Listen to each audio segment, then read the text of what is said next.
베트남 2차 북미 정상회담이 최종 합의 실패로 끝난 뒤 이제 관심은 포스트 하노이로 모아지고 있습니다. 북한과 미국 양측 모두 대화 의지를 버린 것은 아니기 때문에 다음 행보가 매우 중요해졌습니다. 우리 정부의 중재자 역할도 더욱 필요한 시점입니다. 이번 하노이 회담이 합의 없이 끝난 배경은 무엇인지, 앞으로 해결해야 할 과제는 어떤 것들이 있는지 홍현익 세종연구소 수석연구위원과 자세하게 살펴보겠습니다. 어서 오십시오. 안녕하십니까. 네, 당초 북한으로 돌아가는 도중에 베이징을 들러서 시진핑 주석을 만나지 않겠느냐 이런 전망이 나왔습니다만 김정은 위원장 그대로 평양으로 돌아가는 모양입니다.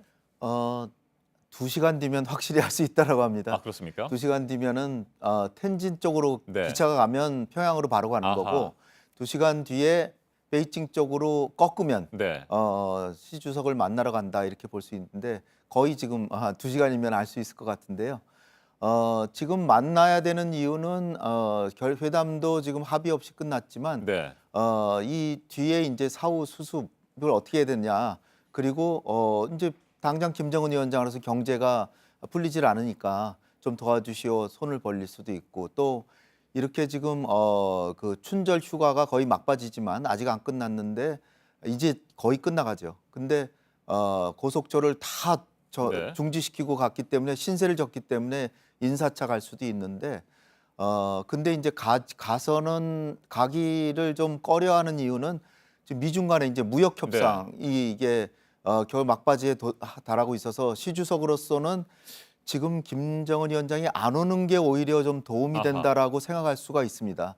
왜냐하면은 지금 어차피 회담에서 지금 합의도 없는데 시 주석을 만나서 북중 관계만 강화하면 또 향후에 북미 회담이 계속돼야 되는데 여기에 누가 될 수도 있고 네. 또 잘못하면 덤터기를 쓸 수가 있죠. 트럼프 대통령이 또 중국 때문에 이게 안 됐다 이럴 수가 있으니까 시 주석을 고려해서 이번에는 그냥 가고 오히려 한 열흘 있다가 다시 또 베이징을 간다든지 네. 아니면 봄에 지금 시 주석이 평양을 가게 돼 있으니까 시 주석이 평양으로 갈 가능성도 꽤 있어서 또 1월 한 10일쯤에 만났잖아요. 네. 그러니까 이번엔 그냥 갈 수도 있겠다 이런 네. 생각이 듭니다. 중국의 최대 정치 행사인 양회가 어제 개막이 됐습니다. 이 때문에 시진핑 주석도 뭐 시간은 없을 것 같아요. 그렇죠. 시간 낸다 그러면 4일인데 그러니까 내일이죠. 내일 내일이면 오늘이고요. 어제 개막이 됐고요. 그렇죠. 네. 그러니까 그러면 오늘은 시간이 조금은 있다라고 그래요. 그러니까 지금 2시간 뒤에 베이징 쪽으로 꺾으면 잠시 만났다 아하. 갈 수도 네. 있으리라고 이제 보는데 어쨌든 양회라고 하는 게 중국 정치인들은 가장 바쁜 기간이라고 그래서 시 주석이 일정을 낼 수 있고 하다면 갈 수는 있겠으나 말씀드린 대로 전략적인 요인으로 오히려 시 주석한테는 지금 북핵 문제도 중요하지만 무역 협상이 더 중요하니까 일단은 지금은 그냥 갔다가 열흘 뒤에 간다든지 아니면 다시 시 주석이 평양을 간다든지 그럴 가능성이 크다고 보입니다. 네, 일단 이번 2차 북미 정상회담에서 최종 합의에 이르지 못했기 때문에 네. 그냥 드러난 객관적인 모습으로만 보면 김정은 위원장이 빈손으로 귀국하는 것이다. 뭐 이런 해석도 나올 수 있을 것 네. 같은데 네. 어떻게 보십니까? 일단 그 여기 같이 갔던 그 협상단이라든지 네. 사절단 요번에 뭐 저 트럼프만 만난 게 아니라 베트남도 방문했기 때문에 여러 사람이 갔죠. 그 사람들은 아마 현지에서 이 요번에 협상에 타결이 안 된 것은 미국 탓이다 이렇게 생각하고 있을 겁니다.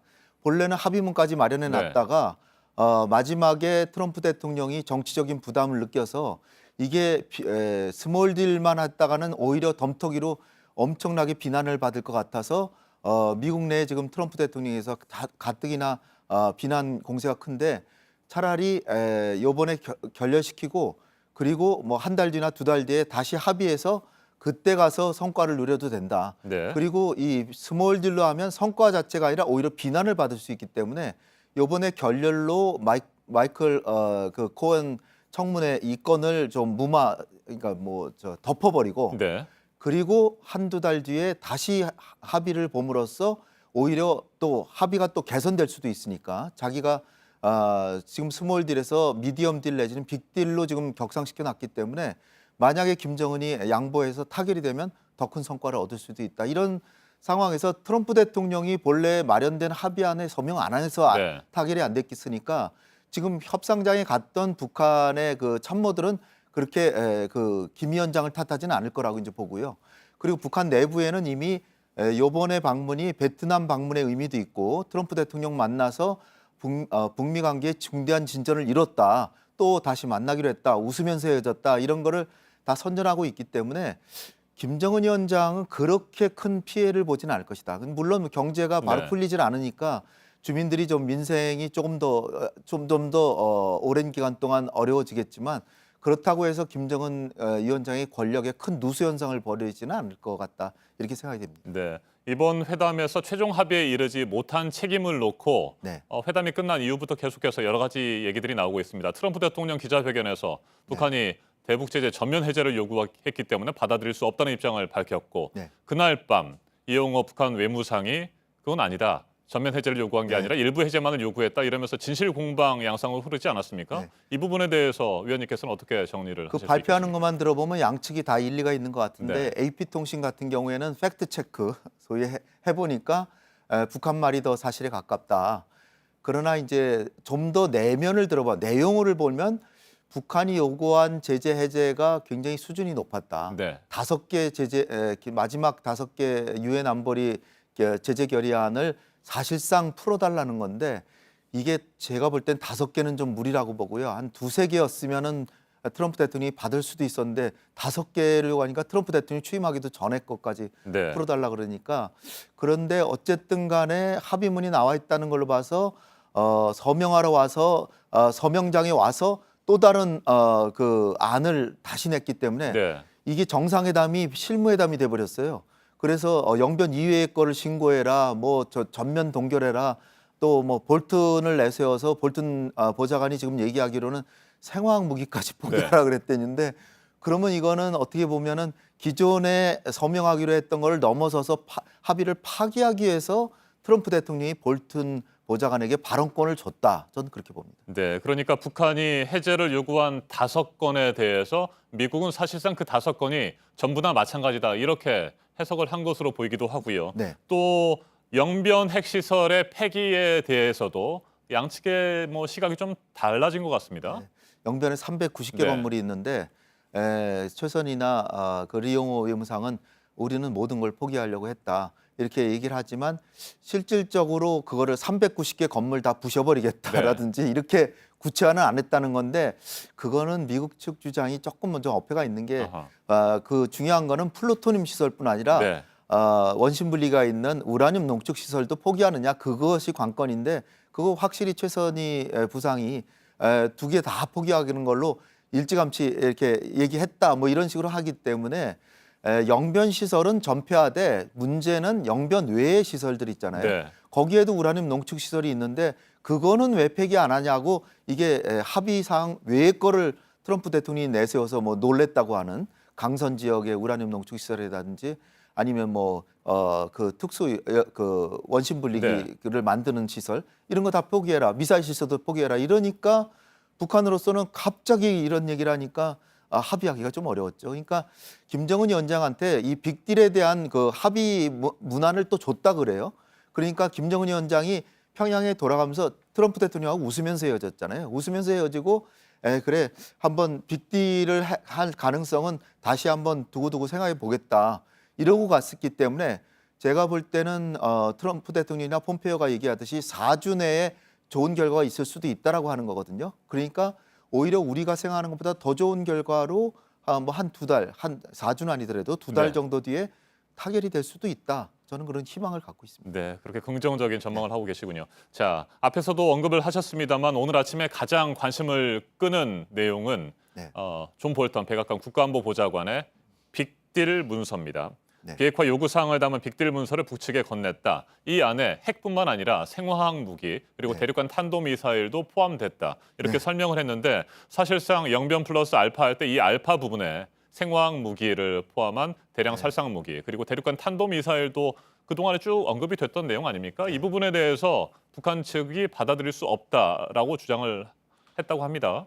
볼튼 보좌관이 지금 얘기한 대로라면 네. 받기 어렵죠. 생화학 무기 같은 거는 대량 살상 무기에는 속하지만 지금 북핵 문제라고 할 때는 사실 속하지 않는 네. 거고 볼튼 보좌관이 저렇게 얘기하는 거를 작년 5월 달에 견주어 보면 장거리 미사일뿐 아니라 중거리 단거리도 한국이나 일본에 위협이 되니까 포기해라 뭐 이렇게 할 수 있는데 그거는 사실 북한도 하나의 정권으로서 자기네 그 안보가 있잖아요. 국가 네. 안보, 그 체제 안보라는 게 있는데 그걸 위해서 최근에 제가 쭉 미국의 태도 변화를 관찰해 보면 미국은 역시 이 한 번의 일괄 타격은 어렵고 네.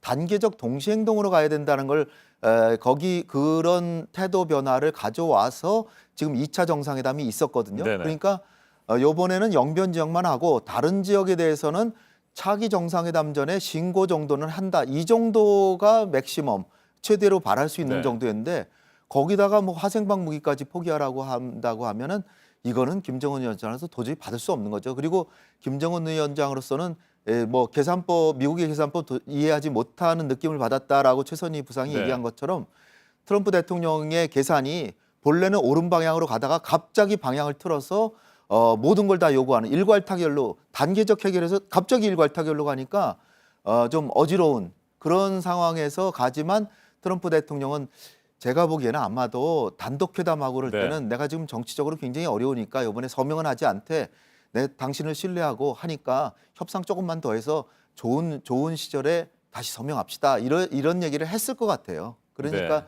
웃으면서 헤어지지 않았을까 좀 봅니다. 네.